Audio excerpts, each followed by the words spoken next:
We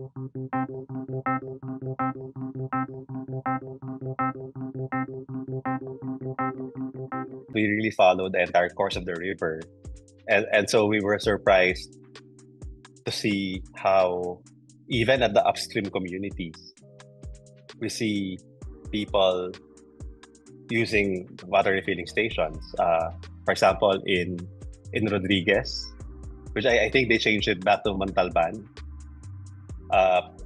But in that community, some people buy from water refilling stations, and these kinds of water in plastic containers, are brought to that community by tricycle.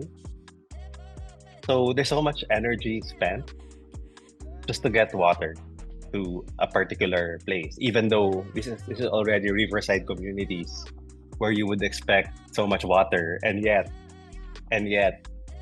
the circulation of water takes a very different route altogether.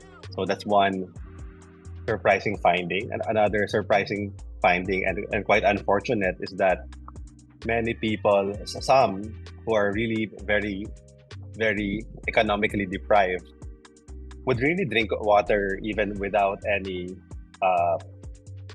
intervention, or they will try to filter the water on their own, but they're really left to their own devices, and they have to make do. So the economic factors, including of course poverty, really constrains people's choices.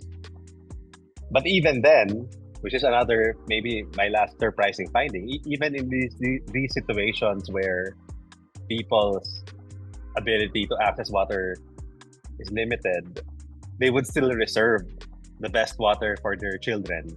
So iba yung criteria for pang-inom ng sanggol and pang-inom ng bata as compared to pang-inom ng matatanda.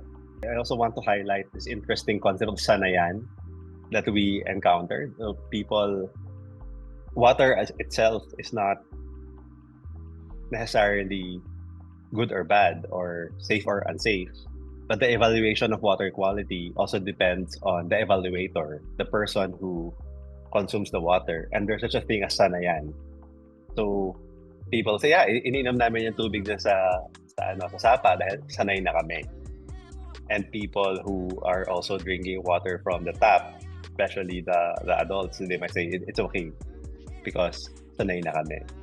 So this kind of thinking can be viewed in two ways. So on one hand, it can be seen as a sign of really interactive engagement with the water, really intimate sensing the water and using their own bodies to sense the water.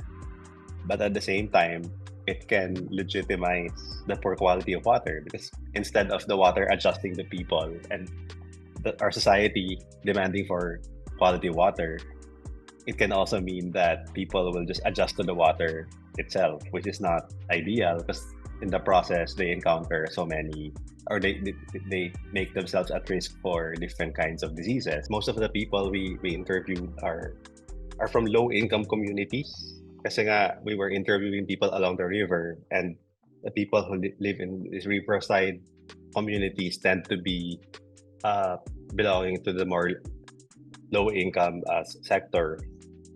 So we see that their choices are limited in terms of water. People make do with what they have. Some of them, actually, another interesting thing is to explore these informal water systems, including the ones we saw in Wawa in Rodriguez, in which they use a network of pipes from a cave, and then yun yung ginagamit nila na water source for the whole barangay. So people make do with all kinds of things, which is a sign of their creativity as well and ingenuity. But at the same time, there's less assurance of the quality. There's less quality control, and so people are at risk. And of course, even these water refilling stations, which I think deserve a story in itself, kasi nga, actually, speaking of these water refilling stations, we heard an account from one informant in which they say nilalagyan ng konting powder ng coconut para daw medyo tumamis yung tubig nila and they will have more customers. So I was really surprised to hear this na meron palang ganong ginagawa yung mga ibang mga water refilling stations. What we found is that people are trying their best to have good water, but they don't have access to information to make them decide about the actual quality of these. And the government is very concerned with the more immediate threats to water quality, like coliform, diba, bacteria, because that will immediately manifest. But there's much less attention to things like I mentioned earlier, micro and nano plastics, and then even heavy metals, and other chemicals, PFAS, and other chemicals that are in the water. There's much less. Because we hardly even heard these concerns from our informants kasi nga mas immediate yung kanilang concern na dapat pakainom tayo ng tubig, hindi tayo magkasakit. So very low yung baseline ng water quality, and people sometimes don't complain because for them it's sila yung nag-a-adjust sa tubig.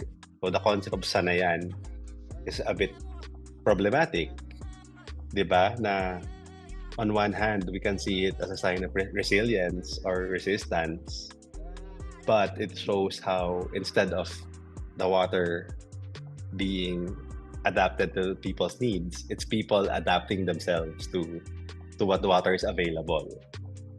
So, and considering that we already have privatization of water, and which is supposed to be to improve water access and quality, what we're seeing here is that there's so many other there's many people, especially even in these riverside communities, that have not benefited from this kind of system. They're not included in it in terms of the water distribution, but they're also excluded from access to good water.